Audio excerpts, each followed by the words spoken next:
안녕하십니까. 전기차 읽어주는 남자 정인호입니다. 네, 오늘은 테슬라의 드디어 세미 트럭이 공개를 해가지고 이거 관련해가지고 여러분께 좀 말씀을 드리고자 이렇게 영상을 만들게 되었습니다. 야, 그래봐야 좀 트럭이잖아. 보통의 일상 유저들한테는 크게 관심이 없는 내용이잖아. 뭐 커뮤니티 보니까 이런 내용도 있더라고요. 야, 벤츠에서 새로 트럭 나눴다고 막 이렇게 트럭에 대해서 막 다루고 그러지 않잖아. 야, 근데 왜 테슬라는 그렇게 다루냐?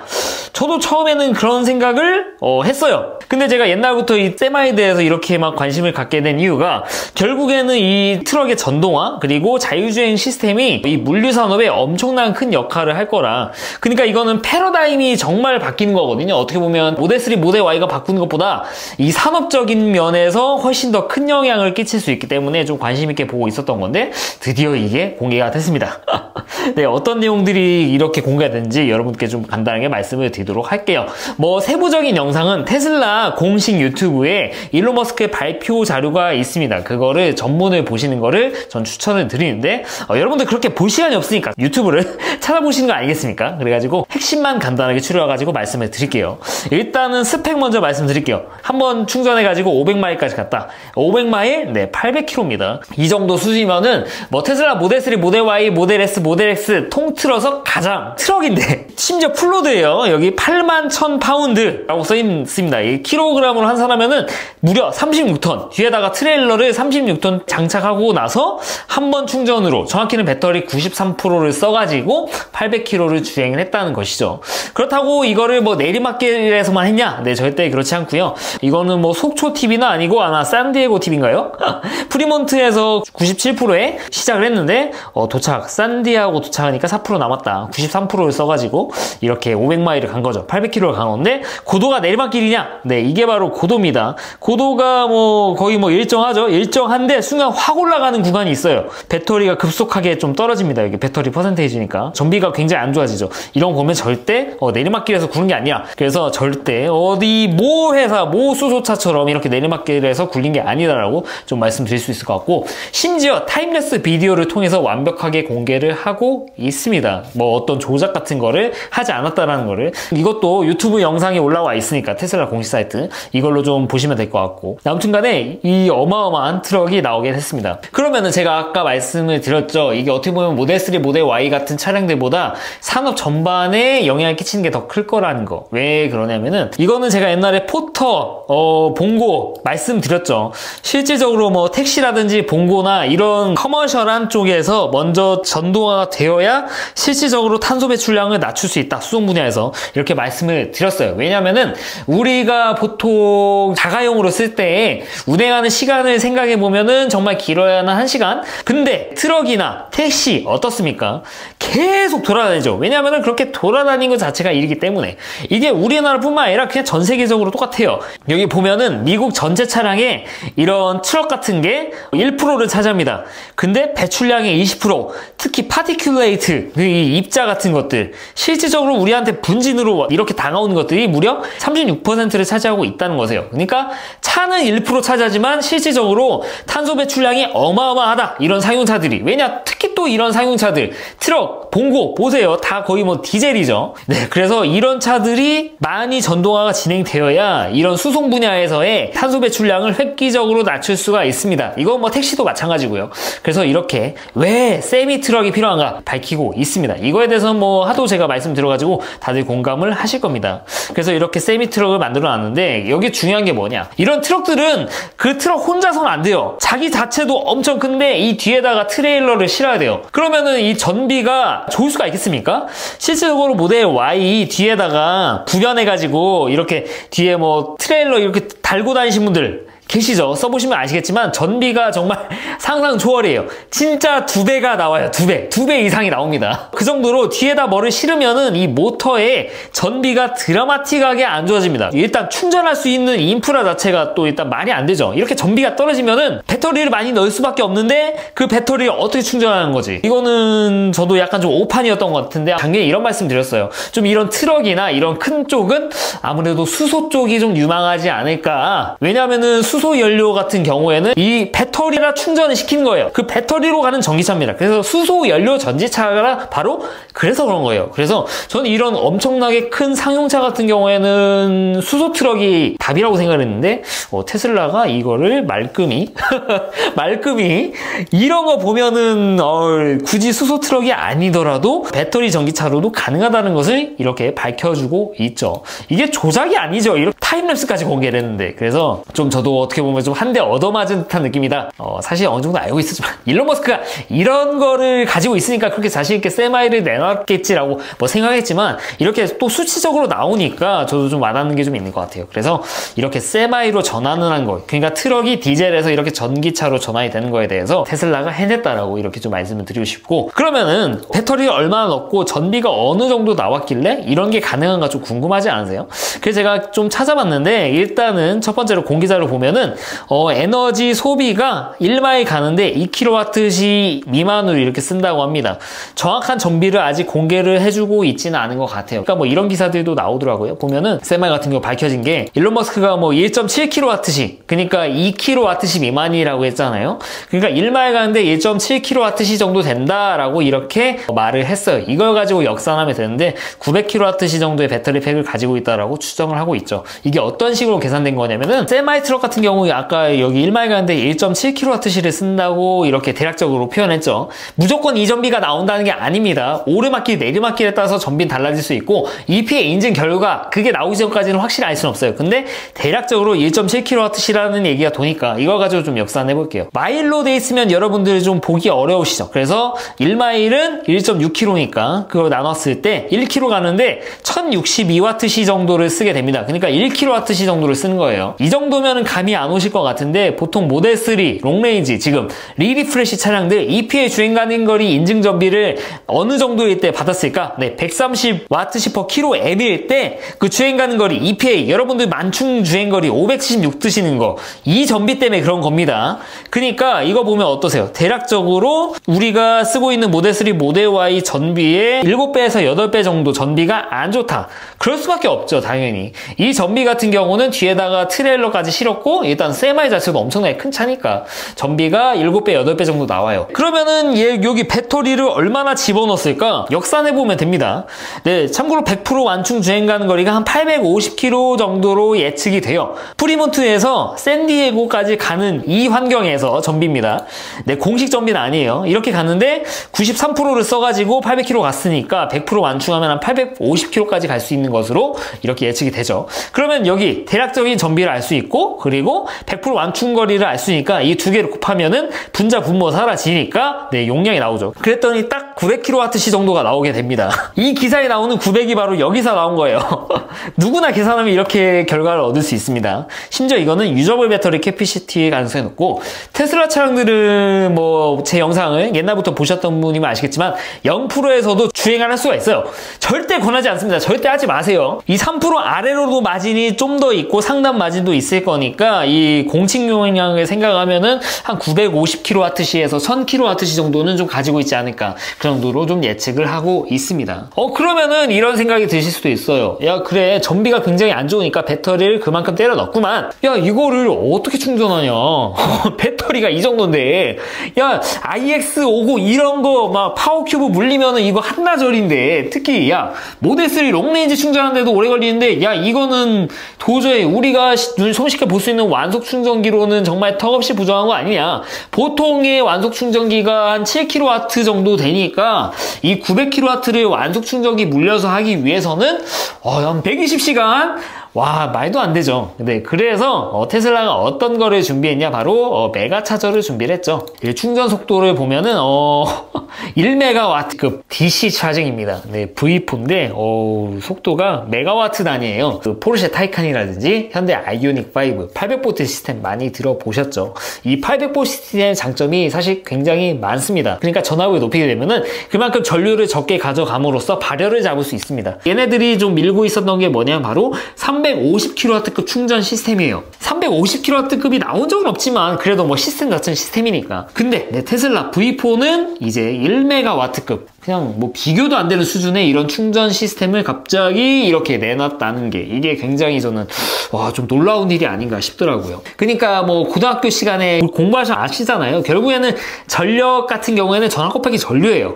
이 전력, 근데 결국에 이게 전력이잖아요. 와트니까. 이거를 만들기 위해서는 뭐 전압을 높이거나 전류를 높이거나 둘 중 하나인데 테슬라는 이번에 둘 다 높인 거를 보여주게 됐죠. 일단 전압 같은 경우에는 1000V 시스템을 쓴 걸로 이미 기사에서 많이 나오고 있습니다. 일단은 전압을 이렇게 많이 높였어요. 지금 테슬라가 쓰고 있는 게 500V 시스템이라고 보시면 돼요. 거기에 2배를 때렸어요. 여기서 이제 2배를 갈 수 있죠. 그 다음에 전류를 더 높여야 됩니다. 이미 테슬라는 V3부터 이 전류를 쓰는 게 이미 800V 시스템에 대해서 훨씬 높은 수준의 전류를 쓰고 있었어요. 왜냐면은 똑같이 250kW를 내기 위해서 아이오닉 5 같은 경우에는 그냥 전압만 딱 이렇게 높여놨어요.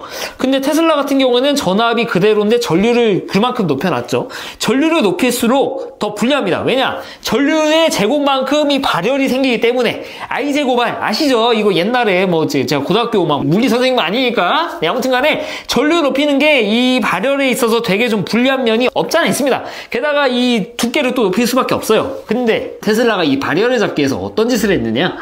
이게 기존의 V3 차징 케이블입니다. 500V 시스템이라고 말씀드릴게요. 여기에 고전압에 이런 전도체들이 쫙 이렇게 깔려 있는데 여기 쿨런트 튜브가 이렇게 위아래 하나씩 있습니다. 고전압에 이런 전류가 흐르는 케이블이 쫙 있고 그 케이블에 별도로 이렇게 쿨런트들이 심어져 있는 거예요. 이게 바로 순행식이죠. 물이 흐릅니다. 이렇게 해가지고 냉각을 했었습니다. 네, V4 차징 케이블 같은 경우에는 쿨런트 튜브 기존에 있는 거 그대로 있습니다. 근데 재밌는 게 하이 볼티지 컨덕터가 안에 이거 하나하나거든요.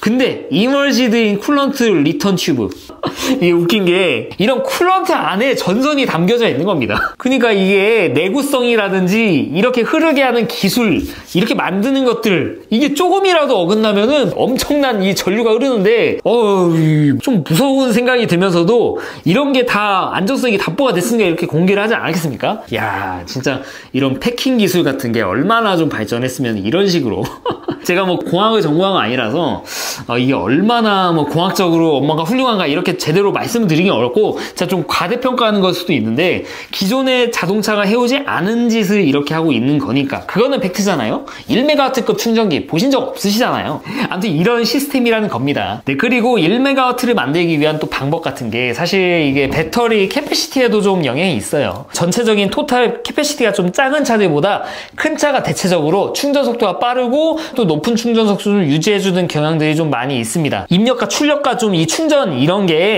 좀 어떻게 보면 좀 연관이 되어 있어요. 그래서 출력이 센 차일수록 또 그만큼 잘 받아들이는 그런 것들도 있어요. 실질적으로 배터리가 큰 놈에게 좀 더 세게 때릴 수 있는 그런 마진 같은 게 훨씬 더 크다는 겁니다. 기술적인 이런 안정성 같은 게 그런 것도 있습니다. 그래서 세마이 같은 경우에는 이 1000V 시스템 그리고 쿨런트 안에 컨덕터를 이렇게 지나가게 하는 이런 냉각 시스템 그로 인해서 어떤 걸 할 수 있냐? 네, 여기 보면 나오죠. 차징 앰페시티 해가지고 단위 면적당 전류량인데 이거를 V4에서 더 높여놨습니다. 대충 보면 한 3배 정도? 한 2배, 2~3배 정도 되는 것 같은데 전압도 높이고 이것도 2~3배 정도 해가지고 이렇게 1MW 플러스 이 이상도 가능하다는 건가? 네, 아무튼간 이렇게 엄청난 충전 속도를 만들어줬다는 거죠. 이렇게 뿌릴 수 있는 환경 갖춰졌어. 받을 수 있는 환경, 받을 수 있는 엄청난 배터리 캐패시티를 가지고 있으니까 이런 게 전부 다 갖춰지니까 이런 게 가능하다. 이렇게 좀 말씀을 드릴 수 있을 것 같고요. 그리고 1000V 시스템 얘기 나와서 말씀드리는데 제가 이때 말씀드렸어요. 얼마 전이죠? 2주 전에 올린 영상에 다른 회사에게도 좀 테슬라 이름을 안 넣고 이렇게 뿌렸습니다. NACS 해가지고. 근데 여기 기술 문서를 제가 잠깐 말씀드렸는데 이미 테슬라는 1000V를 쓸 준비가 되어 있다고 말씀드렸어요. 그러면서 이렇게 보여드렸죠. 예, 꽂는 모양은 다 똑같다. 아예 내부의 뭐 프로토콜이랑 이런 냉각 시스템은 다를 수 있지만 꽂히기는 한다라는 거. 그러면서 이게 1000V도 이미 있다라고 말씀드렸는데 그 1000V 시스템 첫 번째로 쓴 게 바로 이 세마이 트럭이었다. 이렇게 좀 말씀을 드릴 수 있을 것 같아요. 네, 이 1000V 시스템 충전 관련해가지고 너무 좀 길게 설명을 드린 것 같은데 그만큼 이거 보면 어떤 생각이 드세요? 테슬라가 기술력이 없어가지고 800V 시스템을 안 썼다? 그것보다 사실 테슬라는 진짜 이런 얘기를 한 적이 있어요. 여기 보시면 아시겠지만 옛날에 뭐 테슬라의 SVP 파워트레인 관련해가지고 앤드류님이 이런 말을 했습니다. 모델 3나 모델 Y 같이 조그만 차에다가 800V 시스템을 쓰는 거는 이해가 가지 않는다. 라는 말을 했었습니다.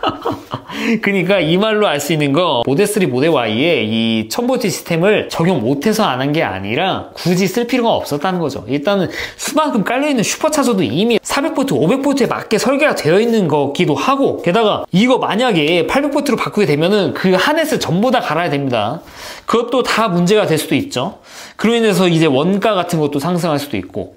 그러면 충전 속도 어떻게 하냐? 지금도 충전 속도 V3 가지고도 250kW, 제 차 같은 경우에는 259kW 나온 거 옛날에 영상으로 인증했죠. 400V로 이렇게 높은 속도로 만들고 여기보다 더 높인다는 얘기도 있는데 굳이 800V 시스템까지 쓸 필요가 있냐? 배터리 용량이 그 정도밖에 안 쓰는데? 라고 하면은 충분히 이해가 가죠. 네, 이번에 세미 영상을 통해서 1000V 시스템이 없어서 안 쓰는 게 아니라 쓸만한 차들은 이미 정해져 있다. 세마이같이 큰 트럭 그리고 사이버 트럭, 이렇게 두 가지밖에 없다라는 거를 이번에 알 수 있었다고 이렇게 말씀을 드릴 수 있을 것 같아요. 네, 아무튼 간에 뭐 이런 인정 테스트도 했고 전비 테스트도 했고, 이걸 설명 안 드렸는데 세마이 전비 자체가 모델 3에 비해서 뭐 8배, 9배 안 좋다고 그렇게 말씀을 드렸지만 사실 겨우 8배, 9배밖에 안 좋아라고 할 정도로 전비가 좋은 편에 속해요. 왜냐면은 그냥 규모가 다르잖아. 규모가 이 36톤짜리 트레일을 끌고 가는데 당연히 안 좋지. 근데 그나마도 이게 좋은 겁니다. 이렇게 낮춰놓은 것도 굉장히 좋은 건데, 일단 뭐 공기 저항은 뭐 말할 필요도 없고 뭐 총알 같다는 거 하죠. 그리고 두 번째, 신기한 시스템이 적용이 되어 있습니다. 구동계가 약간 좀 다르게 돌아간다고 해야 될까요? 네, 악셀레이션 드라이브 유닛이 모터 두 개로 동작합니다. 왼쪽 오른쪽 이렇게 하나씩 쓰는 것 같아요. 근데 듀얼 모터죠. 듀얼 모터인데 앞뒤 듀얼 모터가 아니라 좌우 듀얼 모터다. 그러니까 이런 세마이 같은 트럭을 끌기 위해서는 엄청난 토크를 낼 수 있는 그런 힘이 있어야 되는 모터, 엄청난 구성능 모터가 들어가야 되는데 이렇게 하나로는 안 되니까 좌우측 하나씩 쓰는 것 같은데, 이 사이즈 보세요. 그러니까 구동축 대비 이 모터 사이즈를 보세요. 이거 일부러 보라고 이렇게 조그맣게 한 것 같거든요. 이거 마치 뭐 루시드 모터를 보는 것 같은데 실질적으로 이 모터 진짜 어마어마한 토크일 겁니다. 뭐 모델 3, 모델 Y 비교하지 못할 만한 사이즈 자체도 작고, 게다가 얘는 엄청난 토크를 필요로 해요. 뒤에 트레일러 36톤짜리를 끌어야 되는데 안 그래도 세미도 무거운데, 네, 이런 식으로 갖춰져 있고, 근데 이런 엄청난 토크의 힘을 가진 모터 같은 경우에는 전비가 안 좋을 수밖에 없습니다. 왜냐면 토크에 몰빵해야 되니까. 그러면 포르쉐 타이칸처럼 2단 변속을 쓰냐? 다른 변속기를 쓰냐? 아니라 그냥 다른 모터를 씁니다. 다른 모터를 써버려 그냥. 그러니까 변속이 아니라 그냥 모터가 뛰어가고 바뀌는 거지. 와, 이거 앞으로 보낼 때는 어느 축, 항속으로 유지할 때는 어느 축, 이런 식으로 동작하는 걸 수도 있는데, 아무튼 간에 이걸 보면은 일단 나눠져 있습니다. 가속을 하는 모터가 따로 있고, 그리고 항속하는 모터가 따로 있다. 항속하는 모터, 당연히 항속에 최적화된 그런 모터를 쓰기 때문에 엄청난 고토크를 필요로 하는 그런 모터는 아니라는 거죠. 여러분들 이거 어떻게 보면은 그 전비 테스트랑 좀 관련이 있는 내용인데, 사실 모터가 세팅하는 거에 따라서 이 전비 같은 거를 다 만들 수가 있으면 어느 정도 조정이 가능해요. 그러니까 예를 들어 기존에 이 전기차를 만드는 회사들이 나는 속초 가는 거기에 그냥 꽂혀가지고 고속 항소의 정비만 좋게 만들고 싶다라고 하면은 뭐 현대기아, 포르쉐, 뭐 테슬라 할 거 없이 전부 다 그런 모터를 가지고 그냥 그렇게 만들 수가 있어요. 그러니까 항속만 잘 되게 하는 그런 모터를 집어 넣으면은 500km, 600km 거짓말 안 하고 그냥 그렇게 갈 수 있게 충분히 만들 수가 있다는 거죠. 근데 우리 일상주행 같은 경우에는 순식간에 좀 많은 그런 토크를 필요하는 경우들이 대다수죠. 이렇게 저속 구간들이 되게 많기도 하고 멈췄다 갔다 하는 구간들도 많고 하니까. 근데 그런 곳에다가 토크가 엄청 딸리지만 항속했을 때 효율 좋은 모터를 집어넣으면은 전비가 절대 안 나오고 힘도 안 나오고 난리 납니다. 그래가지고 이런 거를 최적화하는 그런 세팅, 어느 정도의 토크와 이런 마력을 맞춰가지고 그렇게 모터 세팅을 하는데, 세마이 같은 트럭을 했을 때는 한 가지 특성을 가진 모터만으로 안 되니까 이렇게 다양한 모터를 변수하듯이 써가지고 이렇게 써버린다는 거죠. 그러니까 가속할 때는 가속의 전비에 유리한 모터를 쓰고, 이제 어느 정도 속도가 올랐으면 항속할 때는 이렇게 부드럽게 고토크가 필요 없이 타력을 이렇게 주행할 수 있게 도움을 줄 수 있는 그런 모터, 효율 좋은 모터로 이렇게 작동할 수 있게 두 가지의 모터 세팅을 해가지고 효율을 높인 게 바로 이 정도 수준이라는 거. 이거 남들이 상상으로 해왔지 이렇게 실제로 이렇게 만든 회사가 있나 싶어요. 지금까지 이렇게 상용화를 한 이런 회사가 있나 싶은데, 아무튼 이러니까 제가 트럭을 만드는데도 트럭 영상인데 이렇게 재밌게 말씀을 드리는 겁니다. 네, 아무튼 간에 이런 내용이 있다라고 좀 말씀을 드리고 싶습니다. 그리고 한 가지 더 말씀드려야 되는데, 이게 전기차라서 더 좋은 거. 전기차 하면, 특히 테슬라 하면은 회생제동을 절대 빼먹을 수가 없죠. 오르막길에서 이렇게 전기가 떨어져가지고 배터리가 훅 닳지만 되려 충전되는 구간이 있습니다. 여기 보면은 이렇게 뭐 4000피트까지 올라갔다 이렇게 내리막길이 있죠. 내리막길이 되는 동안 충전이 되는 건데, 얘는 트럭이죠. 트럭이면은 이렇게 내리막길. 트럭과 내리막길? 그쵸. 뭐 요새는 해당되지 않는 얘기예요. 옛날에는 이 브레이크 성능 자체가 너무 떨어지니까 이 물리 브레이크만으로는 과열되고 막 이렇게 뭐 돼가지고 안 좋게 되는 그런 일들이 있었어요. 그래서 엔진 브레이크도 막 쓰고 막 그렇게 했는데, 그래도 요새는 리타드 브레이크가 어느 정도 뭐 법제화 되어 있잖아요. 그래서 그런 일들은 거의 없지만, 리타드 브레이크를 쓴다고 해가지고 이 썼던 에너지를 회수하고 그런 거는 아니에요. 그러면은 전기차는 어떠냐? 네, 전기차는 리타더 브레이크도 쓸 수 있어요. 뭐 쓸 수 있겠죠. 근데 쓸 필요가 없어지게 됩니다. 왜냐면은 이 회생제동을 쓰게 되면은 그럴 일 없죠. 트럭과 회생제동이 만나는 순간 이 전기 배터리를 가진 이 트럭의 장점은 정말 극대화되는 거죠. 이 물리적인 브레이크를 안 쓰고 회생제동만으로 감속이 되면서 마치 리타더 브레이크만치, 이건 진짜 뭐 3박자가 다 맞아 떨어지는 그런 내용이 할 수 없는데, 그렇게 됨으로써 효율까지 좋아진다. 여기서도 효율도 가져갈 수 있다는 거죠. 그래서 여러모로 이렇게 나온 거를 가지고 파보니까 이런 내용이 있구나라는 걸 알 수 있었는데, 이거를 왜 생각을 못했을까? 이런 생각을 왜 못했을까? 참 이걸 보고 나서 알 수 있는 거. 이래서 테슬라가 참 보면서도 대단한 게 아닌가 그런 생각이 들기도 합니다. 간만에 이런 기술력 가지고 제가 좀 말씀을 드렸는데 보니까 재밌으니까 이렇게 또 말이 좀 술술 나오는 것 같아요. 네, 그래서 이런 내용들이 있으니까 테슬라 주주분도 많이 보시는 걸로 알고 있어요. 테슬라 주주분들은 이 테슬라 세마이로 인해서 이런 산업 현장이 어떻게 바뀔지에 대해서 기대해 보시는 게 좋을 것 같고, 그리고 테슬라를 좋아하시는 분들, 저처럼 테슬라를 타고 있는 사람 같은 경우에는 이런 기술력 그리고 이런 충전 시설들이 우리한테 어떻게 올지 이런 거를 기다리는 것도 어떻게 보면 좀 관전 포인트가 아닌가 그런 생각이 듭니다. 네, 이상 전기차의 거주남자 정인남이었습니다. 앞으로도 이렇게 한 주제를 가지고 여러분들 찾아뵙도록 하겠습니다. 시청해주셔서 대단히 감사합니다.